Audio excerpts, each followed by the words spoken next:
Hi good morning all of you. ഈ ഒരു ക്ലാസ്സിൽ നമ്മൾ ഡിസ്കസ് ചെയ്യുന്നത് മെമ്മറിയിലെ മെഷറിംഗ് മെമ്മറിയാണ്. നമ്മൾ കഴിഞ്ഞ ക്ലാസ്സിലായിട്ട് ഡിസ്കസ് ചെയ്തിട്ടുണ്ടായിരുന്നത് വാട്ട് ഈസ് മെമ്മറി, അതുപോലെ പ്രോസസ് ഓഫ് മെമ്മറി. മെമ്മറി എന്ന് പറയുന്നത് നമ്മൾ എക്സ്പീരിയൻസ് ചെയ്തിട്ടുള്ള അല്ലെങ്കിൽ ലേൺ ചെയ്തിട്ടുള്ള ഒരു ഇൻഫർമേഷൻ അല്ലെങ്കിൽ സ്കില്ല് നമ്മൾ റീകാൾ ചെയ്യുന്നതിനെയാണ് മെമ്മറി എന്ന് പറയുന്നത്. ഇതൊരു കോംപ്ലക്സ് മെൻ്റൽ പ്രോസസ്സാണ് എന്നൊക്കെ നമ്മൾ പറഞ്ഞിട്ടുണ്ടായിരുന്നു. ഈ പ്രോസസ് ഓഫ് മെമ്മറി എന്ന് പറഞ്ഞിട്ടുണ്ടായിരുന്നത് എൻകോഡിംഗ്, സ്റ്റോറേജ് ആൻഡ് റിട്രൈവൽ, ഇങ്ങനെ 3 പ്രോസസ്സാണ് മെമ്മറിയുടെ ഈ പ്രോസസ്സായിട്ട് നമ്മൾ പറഞ്ഞിട്ടുണ്ടായിരുന്നത്. എൻകോഡിംഗ് എന്ന് പറയുന്നത് നമ്മൾ പറഞ്ഞത് നമ്മുടെ എൻവയോൺമെൻറ്റിൽ അവൈലബിൾ ഇൻഫർമേഷൻസിനെ നമുക്ക് സ്റ്റോർ ചെയ്യാൻ പാകത്തിലേക്ക് ചേഞ്ച് ചെയ്യുന്നതിനെയാണ് എൻകോഡിംഗ് അല്ലെങ്കിൽ റിസപ്ഷൻ എന്നൊക്കെ പറയുന്നത്. അങ്ങനെ എൻകോഡ് ചെയ്തിട്ടുള്ള ഇൻഫർമേഷൻ അല്ലെങ്കിൽ നമ്മൾ റിസീവ് ചെയ്തിട്ടുള്ള ഇൻഫർമേഷനെ നമ്മൾ റിട്ടൻഷൻ ചെയ്യും അല്ലെങ്കിൽ സ്റ്റോർ ചെയ്യും four later use.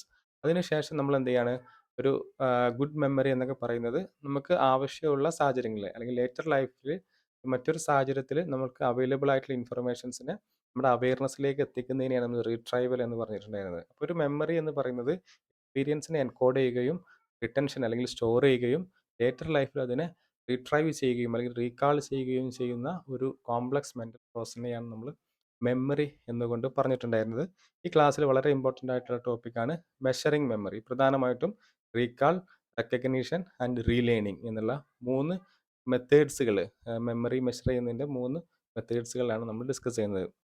What is measuring memory? Memory എന്ന് പറയുന്നത് നമ്മൾ പറഞ്ഞിട്ടുള്ള ഒരു കോംപ്ലക്സ് മെൻ്റൽ പ്രോസസ്സാണ്.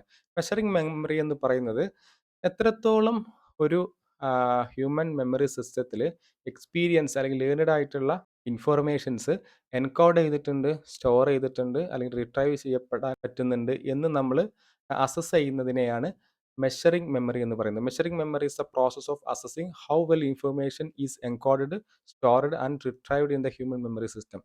നമ്മുടെ മെമ്മറി സിസ്റ്റത്തിൽ ഈ 3 പ്രോസസ്സിലൂടെയാണ് ഒരു മെമ്മറി എന്ത് ചെയ്യുന്നത്, സ്റ്റോർ ചെയ്തിട്ട് നമുക്ക് ലേറ്റർ ലൈഫിൽ യൂസ് ചെയ്യാൻ പറ്റുന്നത്. അതിൽ എൻകോഡിങ്ങും വളരെ ക്ലിയർ ആയിട്ട് നടക്കണം, സ്റ്റോറേജും നടക്കണം, പിന്നീട് റീട്രൈവലും നടക്കണം.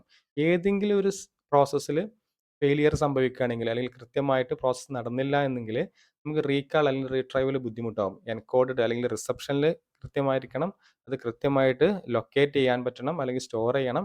ആ സ്റ്റോർ ചെയ്തിട്ടുള്ള ഇൻഫർമേഷൻസ് നമുക്ക് പിന്നീട് എന്ത് ചെയ്യാൻ പറ്റണം, റീകാൾ ചെയ്യാനോ അല്ലെങ്കിൽ റിട്രൈവ് ചെയ്യാനോ അല്ലെങ്കിൽ നമ്മുടെ അവയർനെസ്സിലേക്ക് എത്തിക്കാൻ വേണ്ടി പറ്റുന്നത് ആവശ്യമുള്ള ഇൻഫർമേഷൻസ് ആവശ്യമുള്ള സിറ്റുവേഷൻസിൽ നമുക്ക് റിട്രൈവ് ചെയ്യാൻ. ഇങ്ങനെ നമുക്ക് പറ്റുന്നുണ്ടോ, ഇൻഫർമേഷൻസ് ഇങ്ങനെ പറ്റുന്നുണ്ടോ എന്ന് അസസ് ചെയ്യുന്ന ഒരു പ്രോസസ്സ് തന്നെയാണ് നമ്മൾ മെഷറിംഗ് മെമ്മറി എന്നതുകൊണ്ട് ഉദ്ദേശിക്കുന്നത് എന്നുള്ളതാണ്. ഒരുപാട് മെത്തേഡ്സിലൂടെ നമുക്കിത് എന്ത് ചെയ്യാൻ പറ്റും, ഡിഫറെൻറ്റ് ആസ്പെക്റ്റ് ഓഫ് മെമ്മറീസിനെ നമുക്ക് എന്ത് ചെയ്യാൻ പറ്റും, ഇവാലുവേറ്റ് ചെയ്യാൻ അല്ലെങ്കിൽ അസസ് ചെയ്യാൻ വേണ്ടി പറ്റും എന്നുള്ളതാണ്. മെയിൻലി നമ്മൾ ഒരു മെമ്മറി നോക്കുന്നത് മെമ്മറിയുടെ കപ്പാസിറ്റി, ഡ്യൂറേഷൻ അല്ലെങ്കിൽ അക്യൂറസി അല്ലെങ്കിൽ എത്രത്തോളം കൃത്യതയുള്ള, എത്രത്തോളം വ്യക്തമായിട്ടുള്ള, എത്രത്തോളം ഡ്യൂറേഷൻസിൽ എത്രത്തോളം സ്ട്രോങ് ആയിട്ട് ഇൻഫർമേഷൻസിനെ നമുക്ക് സ്റ്റോർ ചെയ്യാൻ പറ്റുന്നുണ്ട് എന്നുള്ളതാണ് നമ്മൾ ഒരു മെമ്മറി മെഷർമെൻറ്റിലൂടെ ഉദ്ദേശിക്കുന്നത്. ഇത്തരം മെമ്മറി മെഷർമെൻറ്റ് പ്രധാനമായിട്ടും റിസർച്ചേഴ്സിനെ സംബന്ധിച്ചിടത്തോളം അല്ലെങ്കിൽ എഡ്യൂക്കേറ്റേഴ്സിനെ സംബന്ധിച്ചിടത്തോളം അല്ലെങ്കിൽ ഒരു പ്രാക്ടീഷണർ സൈക്കോളജിനെയൊക്കെ സംബന്ധിച്ചിടത്തോളം മെമ്മറി എങ്ങനെയാണ് വർക്ക് ചെയ്യുന്നത്, ഹൗ മെമ്മറി വർക്ക്സ്, അതുപോലെ തന്നെ എന്തൊക്കെ ഫാക്ടേഴ്സാണ് ഈ മെമ്മറിയെ ഇൻഫ്ലുവൻസ് ചെയ്യുന്നത്, നമ്മൾ ഓൾറെഡി ഡിസ്കസ് ചെയ്തിട്ടുണ്ടായിരുന്നു. നമ്മുടെ മൂഡ് ആൻഡ് മോട്ടിവേഷൻസും അതുപോലെ തന്നെ പ്രീവിയസ് ആയിട്ടുള്ള എക്സ്പീരിയൻസ്, സബ്ജക്ട് നോളജ്, ഇങ്ങനെയുള്ള ഒരുപാട് കാര്യങ്ങൾ, നമ്മുടെ സ്കില്ലൊക്കെ നമ്മുടെ മെമ്മറി എൻകോഡിങ്ങിലും സ്റ്റോറേജിലും റിട്രൈവലിങ്ങിലൊക്കെ ഇൻഫ്ലുവൻസ് ചെയ്യും. എന്തൊക്കെ ഫാക്ടേഴ്സാണ് ഇൻഫ്ലുവൻസ് ചെയ്യുന്നത്, അതുപോലെ തന്നെ എന്തൊക്കെ സ്ട്രാറ്റജീസാണ് നമുക്ക് മെമ്മറി ഇമ്പ്രൂവ്മെൻറ്റിന് ഇംപ്ലിമെൻറ്റ് ചെയ്യാൻ പറ്റുന്നത്, ഇത്തരം കാര്യങ്ങളൊക്കെ മെഷർ ചെയ്യാൻ വേണ്ടിയിട്ട് നമുക്ക് മെമ്മറി മെഷർമെൻറ്റ് അല്ലെങ്കിൽ ഡിഫറെൻറ്റ് മെത്തേഡ്സിലൂടെ മെമ്മറി മെഷർ ചെയ്യുന്നത് ഹെൽപ്ഫുൾ ആകും എന്നുള്ളതാണ്. വളരെ ഇമ്പോർട്ടൻ്റ് ആയിട്ട് മനസ്സിലാക്കേണ്ടത്, ഒരു മെമ്മറി, ഒരു ഗുഡ് മെമ്മറി അല്ലെങ്കിൽ ഒരു നല്ലൊരു മെമ്മറി എന്ന് പറയുന്നത് പറഞ്ഞ പോലെ എൻകോഡിങ്ങിലും സ്റ്റോറേജിലും റിട്രൈവിലും വളരെ കൃത്യമായിട്ടുള്ള പ്രോസസ്സ് നടന്നാൽ മാത്രമേ നമുക്ക് വളരെ ഈസിലി ഇൻഫർമേഷൻസിനെ, നമ്മൾ ആവശ്യപ്പെടുന്ന ഇൻഫർമേഷൻസ് ആവശ്യമുള്ള സാഹചര്യങ്ങളിൽ നമുക്ക് എന്ത് ചെയ്യാൻ പറ്റുള്ളൂ, അതിനെ റീകാൾ ചെയ്യാൻ പറ്റുള്ളൂ. നമ്മൾ ചില സമയങ്ങളിൽ എക്സാമിൽ കുറേ കാര്യങ്ങൾ വായിച്ചിട്ടുണ്ടാകും, പക്ഷെ നമുക്ക് എക്സാം ഹാളിൽ ക്വസ്റ്റ്യൻ കാണുന്ന സമയത്ത് ആവശ്യമുള്ള ഇൻഫർമേഷൻസ് മാത്രം എന്ത് ചെയ്യാൻ പറ്റണം, നമുക്ക് വിവിഡ്ലി അല്ലെങ്കിൽ വളരെ വ്യക്തമായിട്ട് നമുക്ക് എന്ത് അവയർനെസ്സിൽ നമ്മുടെ അവയർനെസ്സിലേക്ക് എത്തിക്കാൻ പറ്റണം. അപ്പം അങ്ങനെയുള്ളൊരു മെമ്മറിയാണ് ഒരു ഗുഡ് മെമ്മറി എന്ന് പറയാൻ പറ്റുള്ളൂ. എക്സാം ഹാളിൽ നിന്ന് ഇറങ്ങിക്കഴിഞ്ഞതിന് ശേഷം ചില കാര്യങ്ങൾ ഓർമ്മ വരും. ആ ആ ഒരു ചോദ്യം കാണുന്ന സമയത്ത് തന്നെ നമുക്ക് അത്ര ഇൻഫർമേഷൻ വരേണ്ടത്. ഒരു ഗുഡ് മെമ്മറി എന്ന് പറയുന്നത് വളരെ വിവിഡ്ലി അല്ലെങ്കിൽ വളരെ ഈസിലി റീകാൾ ചെയ്യാൻ പറ്റണം. അത് അക്യുറേറ്റ് ആയിരിക്കണം. ചില സമയങ്ങളിൽ നമ്മൾ ആലോചിക്കുന്നതാവില്ല നമുക്ക് അല്ലെങ്കിൽ നമ്മൾ റീകാൾ ചെയ്യാൻ ഉദ്ദേശിക്കുന്നതാവില്ല നമ്മുടെ മെമ്മറി അല്ലെങ്കിൽ നമ്മുടെ അവയർനെസ്സിലേക്ക് വരുന്നത്.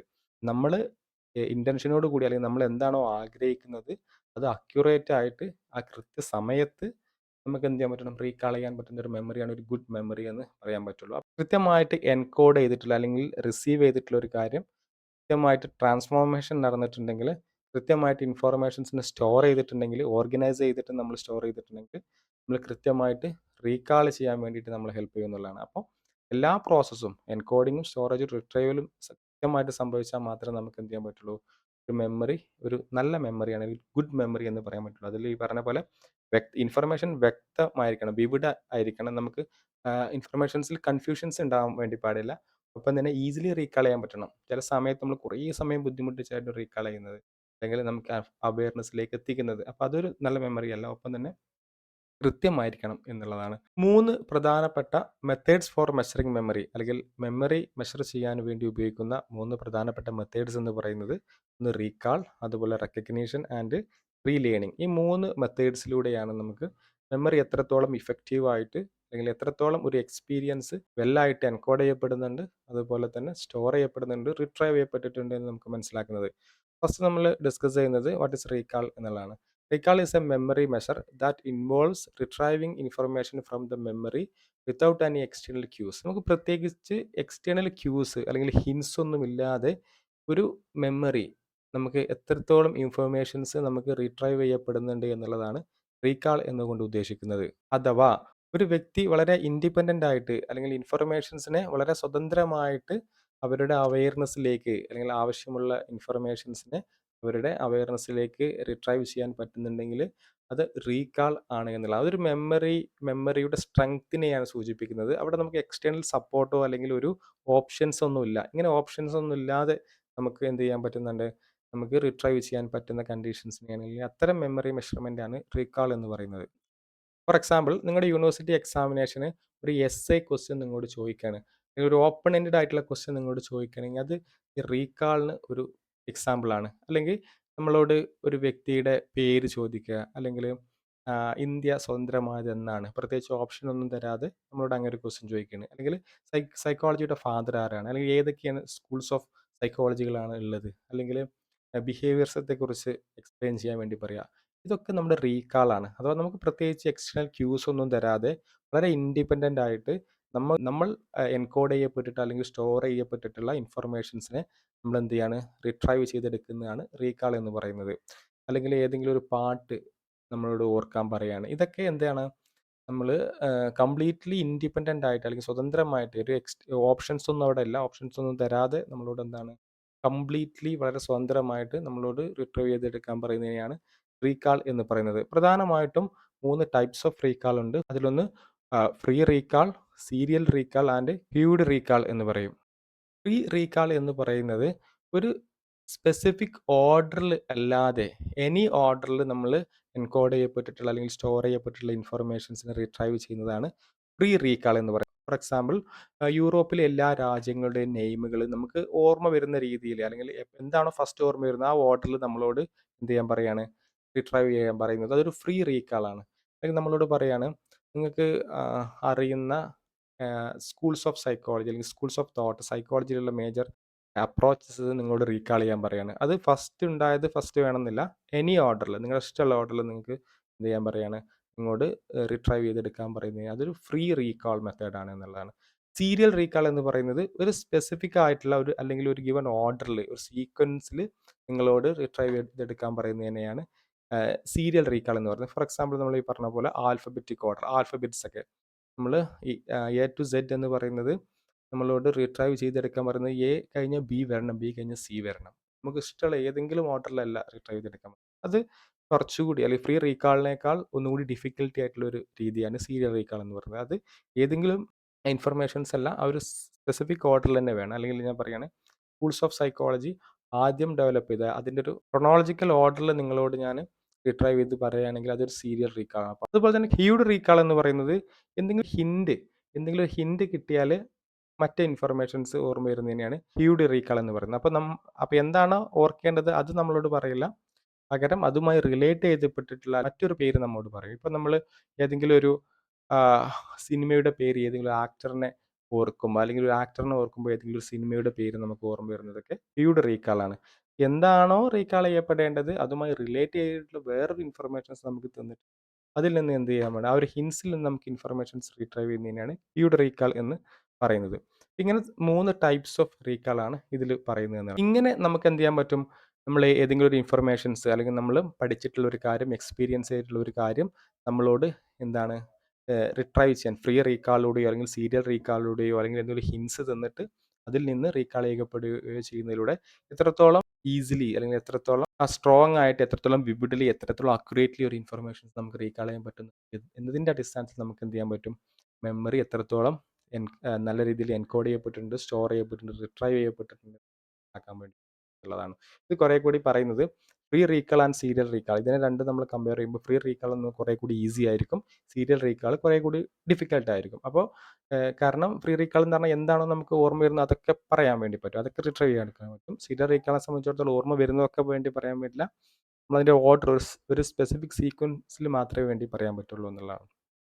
Next method of measuring memory എന്ന് പറയുന്നത് റെക്കഗ്നീഷൻ ആണ്. റെക്കഗ്നീഷൻ എന്ന് പറയുന്നത് മെമ്മറി മെഷർമെൻറ്റ് പ്രോസസ്സാണ് that involves identifying previously learned information when presented when it is again. അപ്പോൾ നമുക്കൊരു ചില കാര്യങ്ങൾ ഓൾറെഡി നമുക്ക് അങ്ങനെ ഒരു എക്സ്പീരിയൻസ് ഉണ്ടായിട്ടുണ്ട്, അത് എഗെയിനിങ് അതൊരു എക്സ്പീരിയൻസ് ഉണ്ടാകുന്ന സാഹചര്യങ്ങളിൽ മുൻപ് ഇങ്ങനത്തെ ഒരു എക്സ്പീരിയൻസ് ഉണ്ടായിട്ടുണ്ട് എന്ന് നമുക്ക് ഐഡൻറ്റിഫൈ ചെയ്യാൻ പറ്റുന്ന ഒരു പ്രോസസ്സിനെയാണ് റെക്കഗ്നീഷൻ എന്ന് പറയുന്നത്. ഇത് ഈ പറഞ്ഞ പോലെ ഇൻഡിപെൻഡൻ്റ്ലി അല്ല, ഈ പറഞ്ഞ പോലെ ഓപ്ഷൻസ് ഉണ്ട്. ഫോർ എക്സാമ്പിൾ, നല്ലൊരു ഈസിയർ എക്സാമ്പിളാണ് മൾട്ടിപ്പിൾ ചോയ്സ് ക്വസ്റ്റ്യൻസ് അല്ലെങ്കിൽ MCQ ടൈപ്പ് ക്വസ്റ്റ്യൻ എന്ന് പറയുന്നത്. ഒരു ക്വസ്റ്റ്യൻ തന്നിട്ട് ഒരു ചോദ്യവും അതുപോലെ അതിന് 4 ഓപ്ഷനും നമ്മൾ പലപ്പോഴും എക്സാമിന് ഫേസ് ചെയ്തിട്ടുണ്ടാകും. ഒരു ചോദ്യം 4 ഓപ്ഷൻസ്. അതിൽ നിന്ന് ഈ ചോദ്യം വായിച്ച് നോക്കിയിട്ട് ചോദ്യവുമായി റിലേറ്റ് ചെയ്യപ്പെട്ടിട്ടുള്ള അല്ലെങ്കിൽ ആ ചോദ്യത്തിൽ ഈ ഓൾറെഡി നമ്മൾ പഠിച്ച ഒരാളാണെങ്കിൽ 4 ഓപ്ഷൻസിൽ മുൻപ് എക്സ്പീരിയൻസ് ചെയ്തിട്ടുണ്ടെങ്കിൽ അല്ലെങ്കിൽ മുമ്പ് ഏതാണോ ഈ ക്വസ്റ്റ്യനുമായി റിലേറ്റ് ആയിട്ടുള്ളത് എന്ന് ഐഡൻറ്റിഫൈ ചെയ്യുന്നതാണ് നമ്മൾ MCQയിൽ ചെയ്യുന്നത്.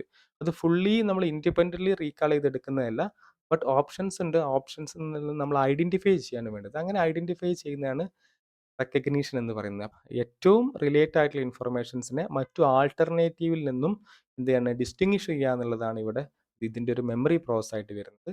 ഇത് റീകാളിനേക്കാൾ കുറേ കൂടി ഈസിയാണ്, കാരണം ഇതൊരു ഹിൻഡ് നമുക്ക് നൽകുന്നുണ്ട് എന്നുള്ളതാണ്. എന്നാൽ നേരത്തെ പറഞ്ഞ റീകാൾ പോലെയല്ല, ഇത് പറഞ്ഞ പോലെ ഓൾറെഡി അതർ ആൾട്ടർനേറ്റീവ്സിൽ നിന്നും റിലേറ്റ് ആയിട്ടുള്ള അല്ലെങ്കിൽ അതുമായി ബന്ധമുള്ള ഓപ്ഷൻസിന് നമ്മൾ സെലക്ട് ചെയ്യാണ് ചെയ്യുന്നത്. അപ്പോൾ ഇത് ക്ലിയർലി ഫെമിലിയർ ഇൻഫർമേഷൻസിനെ റെക്കഗ്നൈസ് ചെയ്യാനുള്ള ഒരു കഴിവാണ് ഇവിടെ റെക്കഗ്നീഷൻ എന്നുകൊണ്ട് ഉദ്ദേശിക്കുന്നത്. ഏറ്റവും ബെസ്റ്റ് ആയിട്ടുള്ള ഒരു എക്സാമ്പിളായിട്ട് നമ്മൾ പൊതുവെ പറയാറുള്ള MCQ ടൈപ്പ് ക്വസ്റ്റ്യൻസ്. MCQ ടൈപ്പിൽ ക്വസ്റ്റ്യൻസിൽ ചോദ്യത്തിന് ആൻസർ ആ 4 ഓപ്ഷൻസിൽ അല്ലെങ്കിൽ 5 ഓപ്ഷൻസിൽ ഉണ്ടാവും. നമ്മൾ ഏതാണെന്ന് നമ്മൾ ഐഡൻറ്റിഫൈ ചെയ്യാണ്.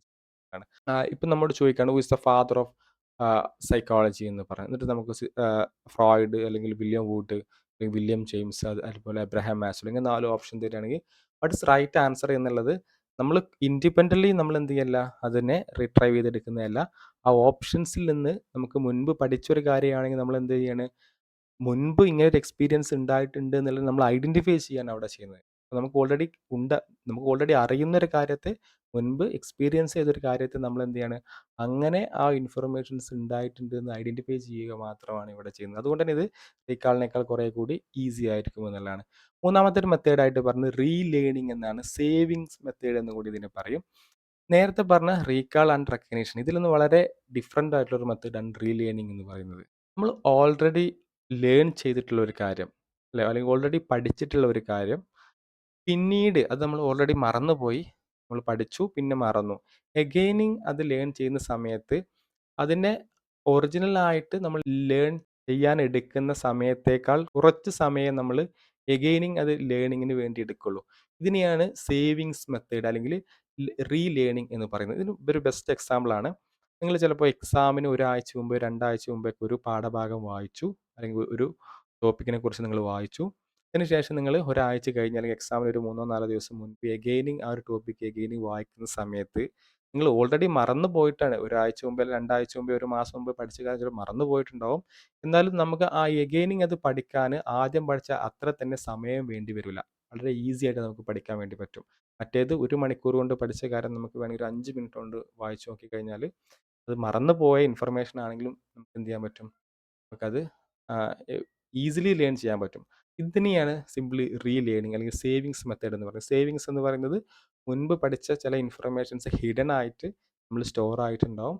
പക്ഷേ നമുക്കത് എന്ത് ചെയ്യാൻ പറ്റില്ല, നമുക്ക് ഓർമ്മ ഉണ്ടാവില്ല. എന്തൊക്കെ കാര്യങ്ങളാണ് ഉള്ളതെന്ന് നമ്മൾക്ക് ഇൻഡിപെൻഡൻ്റ്ലി നമ്മൾ റിട്രൈവ് ചെയ്തെടുക്കാൻ വേണ്ടി നോക്കുമ്പോൾ നമുക്കൊന്നും ഓർമ്മ ഉണ്ടാവില്ല. പക്ഷേ എഗെയിനിങ് ആ ഒരു എക്സ്പീരിയൻസിന് അല്ലെങ്കിൽ എഗെയിനിങ് ആ സിറ്റുവേഷൻസിനെ നമ്മൾ ഫേസ് ചെയ്യുന്ന സാഹചര്യങ്ങളിൽ നമുക്ക് എന്ത് ചെയ്യാൻ പറ്റും, അവിടുത്തെ ലേണിംഗ് എന്ന പ്രോസസ്സ് വളരെ ഈസി ആയിട്ട് നടക്കുന്ന പോലെ തോന്നും. ഇത് ആക്ച്വലി ഒരു മെമ്മറിയാണ്. ഓൾറെഡി നമ്മൾ പഠിച്ച് സ്റ്റോർ ചെയ്തത് കൊണ്ടാണ് നമുക്ക് എന്ത് ചെയ്യാൻ പറ്റുന്നത്, ഇങ്ങനെ അല്ലെങ്കിൽ ഓൾറെഡി സേവിങ്സ് ഉള്ളത് കൊണ്ടാണ് നമുക്ക് എന്ത് ചെയ്യാൻ പറ്റുന്നത്, അവിടെ നമുക്ക് ഈസിലി ലേൺ ചെയ്യാൻ പറ്റുന്നത്. അതുകൊണ്ട് ഇതൊരു മെമ്മറി മെഷർമെൻ്റ് ആയിട്ടാണ് കണക്കാക്കുന്നത്. നമ്മൾ റീകാളും റെക്കഗ്നിഷനും പറഞ്ഞ പോലെയല്ല, കുറച്ച് ഡിഫറൻ്റ് ആണ്. ഇതൊരു മെമ്മറിയുടെ സൂചനയാണ്. ഒരു ഇൻഡിക്കേറ്റർ ആയിട്ട് നമുക്ക് പറയാം റീലേണിങ്ങിനെ. റീലേണിംഗ് വളരെ ഈസി ആയിട്ട് നടക്കും എന്നതുകൊണ്ടാണ് ഇതൊരു മെമ്മറി മെഷർമെൻ്റ് ആയിട്ട് പറയുന്നത്. അഥവാ ഇനീഷ്യൽ ലേണിങ്ങിനേക്കാൾ നമ്മൾ എഗെയിനിങ് അത് പഠിക്കുന്ന സമയത്ത് ലെസ് ഇഫോർട്ട് അല്ലെങ്കിൽ കുറച്ച് സമയം മതി എന്നുള്ളതാണ് ഇവിടെ ഇതിൻ്റെ ഒരു പ്രത്യേകതയായിട്ട് പറയുന്നത്. ഇതിൻ്റെ ഒരു കാരണം എന്ന് പറയുന്നത് സേവിങ് എന്നാണ്. സേവിങ് അഥവാ നമ്മൾ ഓൾറെഡി പഠിച്ച കാര്യം പിന്നീട് പഠിക്കുന്ന സമയത്ത് ഓൾറെഡി കുറച്ച് കാര്യങ്ങൾ സേവ് ഉള്ളത് കൊണ്ട് നമുക്ക് എന്ത് ചെയ്യാൻ പറ്റുന്നുണ്ട്, പെട്ടെന്ന് നമുക്ക് പഠിക്കാൻ വേണ്ടി പറ്റുന്നുണ്ട് എന്നുള്ളതാണ്. ഈ പറഞ്ഞ പോലെ നമ്മൾ ഓൾറെഡി ഒരു 1 മണിക്കൂർ കൊണ്ട് പഠിച്ചിട്ടുള്ള ഒരു കാര്യം, ഒരു പാഠഭാഗം അല്ലെങ്കിൽ ഒരു ടോപ്പിക് നമ്മൾ 1 മണിക്കൂർ കൊണ്ട് പഠിച്ചു. ആ കാര്യം പിന്നെ മറന്നുപോയി. പിന്നീട് നമ്മൾ ഒരു 2 ആഴ്ചയ്ക്ക് ശേഷം നമ്മളത് അരമണിക്കൂർ കൊണ്ട് നമുക്ക് ലേൺ ചെയ്യാൻ സാധിച്ചാൽ 50% സേവിങ്സ് എന്നാ പറയുക. അഥവാ 50 സമയം നമ്മളതിൻ്റെ സമയം വെച്ചിട്ടാണ് കാൽക്കുലേറ്റ് ചെയ്യുക. ടൈം വെച്ച് നോക്കുമ്പോൾ നമുക്ക് എന്ത് ചെയ്യാൻ പറ്റുന്നുണ്ട്, അതിൻ്റെ പകുതി സമയം കൊണ്ട് പഠിക്കാൻ പറ്റിയാൽ 50% സേവിങ്സ് ഉള്ളത് കൊണ്ടാണ് നമുക്ക് ചെയ്യാൻ പറ്റുന്നത്, അത് പഠിക്കാൻ പറ്റുക. 50% ഓഫ് സേവിങ്സ് ഇത് നമുക്ക് കാൽക്കുലേറ്റ് ചെയ്യാൻ പറ്റും ടൈം വെച്ചിട്ട്. ഇനീഷ്യൽ ടൈമും അതുപോലെ തന്നെ പിന്നീട് പഠിച്ച സെക്കൻഡ് ടൈം നമുക്ക് പഠിച്ച സമയം വെച്ച് കാൽക്കുലേറ്റ് ചെയ്തിട്ട് നമുക്ക് എന്ത് ചെയ്യാൻ പറ്റും, സേവിങ്സ് ചെയ്യാൻ പറ്റുമെന്നുള്ളത്. ആ കാര്യം വീണ്ടും മറന്നുപോയി. മൂന്നാമത് നമ്മൾ പഠിക്കുമ്പോൾ ചിലപ്പോൾ 30 മിനിറ്റും വേണ്ടി വരില്ല, ഒരു 20 മിനിറ്റ് വേണ്ടി വരുള്ളൂ. എത്രത്തോളം നമുക്ക് മറന്നുപോയ കാര്യം നമ്മൾ റീലേൺ ചെയ്യുന്നോ അത്രത്തോളം നമുക്ക് സേവിങ്സ് എന്ന് പറയുന്നത് ഈ പറഞ്ഞ പോലെ കൂടുമെന്നുള്ളതാണ്. അപ്പോൾ കുറേ ഇൻഫർമേഷൻസ് സേവ് ചെയ്യുമ്പോൾ നമുക്ക് വളരെ ലെസ് ആയിട്ടുള്ള ടൈംസ് അല്ലെങ്കിൽ ലെസ് ഇഫോർട്ട് മാത്രമേ പിന്നീട് അത് പഠിക്കാൻ വേണ്ടി പറ്റുള്ളൂ എന്നുള്ളതാണ്. ഈ പറഞ്ഞ പോലെ ഇത്തരത്തിലുള്ള സേവിങ്സ് അല്ലെങ്കിൽ മുൻപ് ഇനീഷ്യൽ പഠിച്ചിട്ടുള്ള പല കാര്യങ്ങളും നമുക്ക് ഓർത്തെടുക്കാൻ വേണ്ടി കഴിയില്ല. ഇൻഡിപെൻഡൻ്റ്ലി ഓർത്തെടുക്കാൻ വേണ്ടി കഴിയില്ല. എഗെയിനിങ് അത് പഠിക്കുന്ന സമയത്ത് മാത്രമേ അതിൻ്റെ ഇഫോർട്ട് ലെസ് ആയിട്ട് നമുക്ക് ഫീൽ ചെയ്യുള്ളൂ എന്നുള്ളതാണ്. അതിന് വ്യക്തമായിട്ടും ഒരു മെമ്മറി എത്രത്തോളം സ്ട്രോങ് ആണെന്നുള്ളതിൻ്റെ ഉദാഹരണമാണ്. ചിലപ്പോൾ 1 വർഷം 2 വർഷം മുൻപ് നമ്മൾ വായിച്ച കാര്യമാണെങ്കിലും പിന്നീട് വായിക്കുന്ന സമയത്ത് ഇൻഡിപെൻഡൻ്റ്ലി നമുക്കത് ഓർത്തെടുക്കാൻ പറ്റുന്നില്ലെങ്കിലും പിന്നീട് അത് ലേൺ ചെയ്യുന്ന സമയത്ത് നമുക്ക് കുറഞ്ഞ ഇഫോർട്ട് എടുത്താൽ മതി എന്നുള്ളതാണ്. ഈ സേവിങ് മെത്തേഡ് അനുസരിച്ച് നമുക്ക് തന്നെ വളരെ വ്യക്തമായിട്ട് ഇത് കാൽക്കുലേറ്റ് ചെയ്യാൻ പറ്റും. അപ്പോൾ നെക്സ്റ്റ് നമ്മൾ ഡിസ്കസ് ചെയ്യുന്നത് പ്രോസസ് ഓഫ് മെഷറിങ് സേവിങ്സ് എന്നുള്ളതാണ്. ഇങ്ങനെ സേവിങ്സ് എങ്ങനെ നമുക്ക് മെഷർ ചെയ്യാൻ പറ്റും എന്നുള്ളതാണ്. അല്ലെങ്കിൽ റീലേണിംഗ് സംഭവിച്ചിട്ടുണ്ടോ നമ്മൾ മെഷർ ചെയ്യുന്നത്. ആദ്യം ഒരു ലിസ്റ്റ് ഓഫ് വേർഡ്സ് ഒരു ഇൻഡിവിജ്വൽസിന് ലേൺ ചെയ്യാൻ പറയുന്നു. അപ്പോൾ ഒരു 20 വേർഡ്സ് ഞാൻ എന്താണ് ഇൻഡിപെൻഡൻ്റ് ആയിട്ടുള്ള 20 വേർഡ്സ് ഏതെങ്കിലും കുറച്ച് റാൻഡം ആയിട്ട് കുറച്ച് വേർഡ് ഞാൻ വായിക്കാൻ വേണ്ടി പറയുകയാണ്, അല്ലെങ്കിൽ അത് ലേൺ ചെയ്യാൻ വേണ്ടി പറയുകയാണ്. കുറച്ച് കഴിഞ്ഞതിന് ശേഷം ഒരു ചെറിയൊരു ഗ്യാപ്പ് കൊടുത്തതിന് ശേഷം, ഗ്യാപ്പ് കൊടുത്താൽ തീർച്ചയായിട്ടും ആ കാര്യം നമ്മൾ മറന്നു പോകും. അതിന് ശേഷം ഒരു പീരീഡ് ഓഫ് ടൈമിന് ശേഷം ഈ വ്യക്തിയോട് വീണ്ടും സെയിം ഇൻഫർമേഷൻസ് എന്താ പറയുകയാണ്, വീണ്ടും ലേൺ ചെയ്യാൻ പറയുകയാണ്. ഇങ്ങനെ ലേൺ ചെയ്യുന്ന സമയത്ത് നമുക്ക് സേവിങ് സ്കോർ കാൽക്കുലേറ്റ് ചെയ്യാൻ പറ്റുമെന്നുള്ളതാണ്. അത് എങ്ങനെയാണെന്ന് വെച്ചാൽ എത്രത്തോളം സമയമാണ് നമ്മൾ ഇനീഷ്യൽ ലേണിങ്ങിനും അതുപോലെ തന്നെ ലേണിങ്ങിനും നമ്മൾ എടുത്തത് എന്ന് നമ്മൾ കമ്പയർ ചെയ്യുകയാണെങ്കിൽ നമുക്ക് എന്ത് ചെയ്യാൻ പറ്റും, ഒരു സ്കോർ കിട്ടും, ഒരു പെർസെൻറ്റേജ് കിട്ടും. ഇതാണ് സേവിങ്സ് എന്ന് പറയുന്നത്. ഇതിൻ്റെ ഫോർമുല എന്ന് പറയുന്നത് സേവിങ്സ് എന്ന് പറയുന്നത് ഈക്വൽ ടു ഇനീഷ്യൽ ടൈമിന് എത്ര സമയം എടുത്തു. ഫോർ എക്സാമ്പിൾ ഈ പറഞ്ഞ പോലെ 1 മണിക്കൂർ അല്ലെങ്കിൽ 60 മിനിറ്റ് എടുത്തിട്ടുണ്ടെങ്കിൽ 60 മൈനസ് ലേണിങ്ങിന് എത്ര സമയം എടുത്തു, അപ്പോൾ 30 ആണ് എടുത്തിട്ടുള്ളെങ്കിൽ 30 ഡിവൈഡഡ് ബൈ 30 മിനിറ്റ് ആണ് എടുത്തിട്ടുണ്ടെങ്കിൽ ഇനീഷ്യൽ ടൈമിന് എത്ര സമയം എടുത്തു, അപ്പോൾ അഥവാ 60 ബൈ 100 ചെയ്ത് കഴിഞ്ഞാൽ നമുക്ക് കിട്ടുന്ന ഒരു പെർസെൻറ്റേജ് ഉണ്ട്. ആ ഒരു പെർസെൻറ്റേജ് ആണ് എന്തെന്ന് പറയുന്നത്, സേവിങ്സ് എന്ന് പറയുന്നത്. തീർച്ചയായിട്ടും ഇങ്ങനെ നമുക്ക് സേവിങ്സ് കാൽക്കുലേറ്റ് ചെയ്യാൻ വേണ്ടി പറ്റുമെന്നുള്ളതാണ്. നമുക്കൊന്ന് താരതമ്യം ചെയ്ത് നോക്കാം ഈ 3 method recall, recognition and learning. ഇതിൻ്റെ ഒരു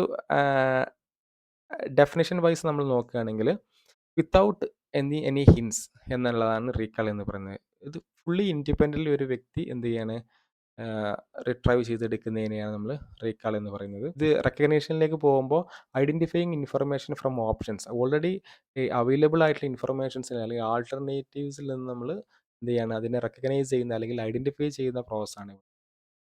റീലേണിംഗ് എന്ന് പറഞ്ഞാൽ ലേണിംഗ് ഇൻഫർമേഷൻ എഗെയിനിങ് എന്നുള്ളതാണ്. വീണ്ടും പഠിച്ച കാര്യം വീണ്ടും പഠിക്കുക. അങ്ങനെ സംഭവിക്കുന്ന സമയത്ത് ലെസ് ഇഫോർട്ടും കുറഞ്ഞ സമയവും വേണ്ടി മാത്രമേ ആവശ്യം വരുള്ളൂ എന്നുള്ളതാണ്. ഇതിൻ്റെ ഒരു ഡിഫിക്കൽട്ടി ലെവൽ എന്ന് പറയുന്നത് റീകാൾ എന്ന് പറഞ്ഞാൽ വളരെ ഹാർഡസ്റ്റ് ആണെങ്കിൽ അല്ലെങ്കിൽ വളരെ ഹൈ ഡിഫിക്കൽട്ടിയാണ് നമുക്കറിയാം. കാരണം പ്രത്യേകിച്ച് ഹിൻസോ അല്ലെങ്കിൽ ഓപ്ഷൻസോ ഒന്നും ഇല്ലാതെ ഇൻഡിപെൻഡൻ്റ്ലി നമ്മുടെ അവയർനെസ്സിലേക്ക് നമ്മൾ എത്തിക്കുന്നതിനെ റീകാൾ എന്ന് പറയുന്നത്. അതുകൊണ്ട് തന്നെ പ്രത്യേകിച്ച് ഹിൻസ് ഒന്നും ഓപ്ഷൻസ് ഒന്നും ഇല്ലാത്തതുകൊണ്ട് തന്നെ ഇവിടെ കുറേ ഡിഫിക്കൽട്ടാണ്. റെക്കഗ്നിഷൻസ് കുറേ കൂടി ഈസിയർ ആണ്. ഡിഫിക്കൽട്ടി ലെവൽ നോക്കുമ്പോൾ റീലേണിംഗ് എന്ന് പറഞ്ഞാൽ കുറേ കൂടി എന്താണ് മോഡറേറ്റ് ഡിഫിക്കൽട്ടിയാണ്. നമുക്ക് റീകാളും റെക്കഗ്നിഷനെയും കുറേ കൂടി താരതമ്യം ചെയ്യാൻ വേണ്ടി പറ്റും. റീലേണിംഗ് ഒരു ഡിഫറെൻറ്റ് മെത്തേഡാണ് എന്ന് പറയും. അതുപോലെ തന്നെ ഹിൻസ് എന്ന് പറയുന്നത് റീകാളിൽ അങ്ങനെ പ്രത്യേകിച്ച് ഹിൻസോ അല്ലെങ്കിൽ എക്സ്റ്റേണൽ വ്യൂസ് ഒന്നും നമുക്ക് അവൈലബിൾ അല്ല. പക്ഷെ റെക്കഗ്നിഷനെ സംബന്ധിച്ചിടത്തോളം അങ്ങനെ ഹിൻസ് കൊടുക്കുന്നുണ്ട് അല്ലെങ്കിൽ മൾട്ടിപ്പിൾ അതർ ഓപ്ഷൻസ് ഉണ്ട്. അത് മറ്റു രീതിയിൽ നമ്മളെ ഹെൽപ്പ് ചെയ്യും അതിനെ റിട്രൈവ് ചെയ്തെടുക്കാൻ വേണ്ടി. ഇതിൻ്റെ സെൻസിറ്റിവിറ്റി എന്ന് പറഞ്ഞാൽ വളരെ ലോ ആണ്. നമ്മുടെ മെമ്മറിയുടെ ചെറിയ എന്താണ് കാര്യങ്ങളൊന്നും തന്നെ അല്ലെങ്കിൽ മെമ്മറിയെ ഇമ്പാക്റ്റ് ചെയ്യുന്ന അല്ലെങ്കിൽ അഫക്റ്റ് ചെയ്യുന്ന ചെറിയ ചെറിയ കാര്യങ്ങളൊന്നും തന്നെ റീകാളിനെ അല്ലാതെ എന്ത് ചെയ്യാൻ പറ്റില്ല, ഇൻഫ്ലുവൻസ് ചെയ്യാൻ വേണ്ടി സാധിക്കില്ല എന്നുള്ളത്. പക്ഷേ റീലേണിങ്ങിനെ സംബന്ധിച്ചിടത്തോളം അങ്ങനെ ചെറിയ ചെറിയ കാര്യങ്ങളെ നല്ല രീതിയിൽ ഇൻഫ്ലുവൻസ് ചെയ്യാൻ വേണ്ടി സാധിക്കും.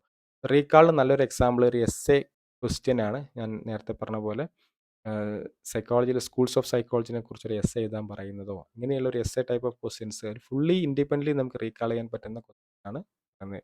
മൾട്ടിപ്പിൾ ചോയ്സ് ക്വസ്റ്റ്യൻ അല്ലെങ്കിൽ MCQ ടൈപ്പ് അല്ലെങ്കിൽ ഓപ്ഷൻസിനുള്ള ക്വസ്റ്റ്യൻസ് ആണ് റെക്കഗ്നേഷൻസ് നല്ലൊരു എക്സാമ്പിൾ ആയിട്ട് പറയുന്നത്. സേവിങ് മെത്തേഡാണ് റീലേണിങ്ങിന് ഒരു എക്സാമ്പിൾ.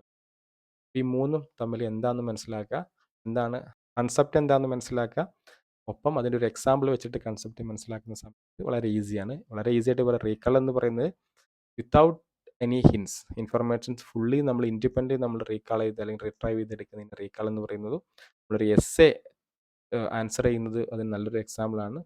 റെക്കഗ്നിഷൻ എന്ന് പറയുന്നത് നമ്മൾ ഓപ്ഷൻസിൽ നിന്ന് അല്ലെങ്കിൽ പ്രീവിയസ് എക്സ്പീരിയൻസ് ഉണ്ടായിട്ടുണ്ടോ എന്നുള്ളൊരു ഐഡൻറ്റിഫിക്കേഷൻ പ്രോസസ്സാണ്.